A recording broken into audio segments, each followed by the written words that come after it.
जगभरात छितू झाल्यानंतर अजूनही शेपूट वाकडच आहे.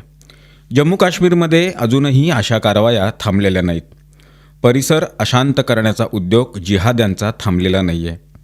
ऐकून धक्का बसेल, जैश ए मोहम्मदच्या नेटवर्कला पुन्हा सक्रिय करण्याचा प्रयत्न करणाऱ्या जिहादी डॉक्टरला पोलिसांनी अटक केली आहे. इतकं होऊनसुद्धा हे प्रकार सुरू आहेत. अशा जिहाद्यांना वेचून वेचून ठेचण्याची आवश्यकता आहे.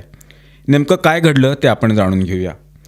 जम्मू काश्मीर पोलिसांनी मोठी कारवाई करत जैश ए मोहम्मदच्या नेटवर्कला पुन्हा सक्रिय करण्याचा प्रयत्न करणाऱ्या जिहादी डॉक्टर आदिल अहमद राथरला अटक केली. तो काही महिन्यांपासून अंबाला रोडवरील एका खाजगी रुग्णालयात कार्यरत होता आणि अलीकडंच तिथल्या एका महिला डॉक्टरशी त्यानं लग्नसुद्धा केलेलं होतं. त्याला उत्तर प्रदेशातील सहरानपूर येथून अटक करण्यात आली.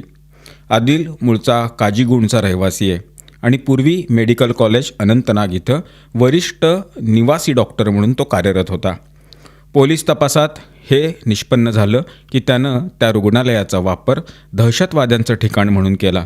तो रुग्णालयातच शस्त्रास्त्र लपवत होता आणि दहशतवाद्यांना मदत करत होता.